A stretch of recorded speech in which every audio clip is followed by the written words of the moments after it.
খসড়া ভোটার তালিকা প্রকাশের পর থেকেই একের পর এক বিতর্কে জড়াচ্ছে নির্বাচন কমিশনের ভূমিকা।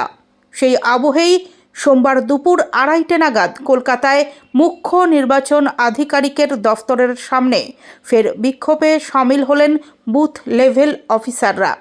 বিক্ষোভ চলাকালীন পরিস্থিতি এতটাই উত্তপ্ত হয়ে ওঠে যে ব্যারিকেড টপকে সিইও দফতরের ভেতরে ঢোকার চেষ্টা করেন আন্দোলনকারীরা। পরিস্থিতি সামাল দিতে গেলে পুলিশের সঙ্গে সরাসরি হাতাহাতিতে জড়িয়ে পড়েন বিএলওরা। পুলিশ সূত্রে জানা গিয়েছে, পরিস্থিতি নিয়ন্ত্রণে আনতে গিয়ে একজন বিক্ষোভকারীকে আটক করা হয়েছে। ঘটনাস্থলে কিছু সময়ের জন্য চরম বিশৃঙ্খলার সৃষ্টি হয়। বিক্ষোভকারীদের অভিযোগ, খসড়া ভোটার তালিকা প্রকাশের পর থেকে কমিশনের ব্যবহৃত অ্যাপে বারংবার পরিবর্তন আনা হচ্ছে। এর ফলে একদিকে যেমন বিএলওদের ওপর মানসিক চাপ বাড়ছে, তেমনি অন্যদিকে তৈরি হচ্ছে চরম বিভ্রান্তি।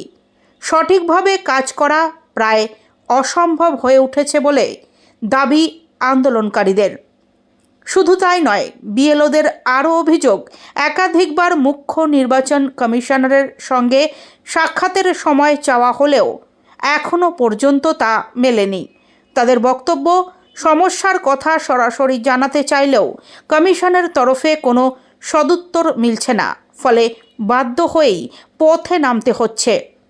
ঘটনাকে কেন্দ্র করে সিইও দফতর চত্বরে ব্যাপক উত্তেজনা ছড়ায়। পরিস্থিতি স্বাভাবিক রাখতে এলাকায় অতিরিক্ত পুলিশ মোতায়েন করা হয়েছে।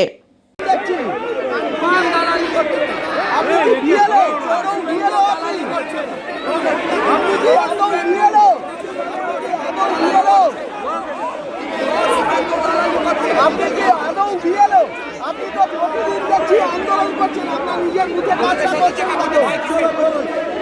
কেন মুখটা কালো হয়ে গেছে? আপনি নিজের মুখে কাজ করছেন কখন? আপনি কোন এলাকার বিএলও? কোন এলাকার বিএলও? কোন এলাকার বিএলও? আমাকে তো বার করে দিয়েছে।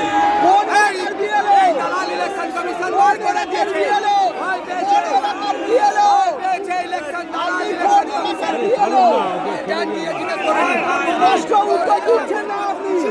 আপনি কোন এলাকার বিএলও? আপনি কোন এলাকার বিএলও? আপনি কোন এলাকার বিএলও? আপনি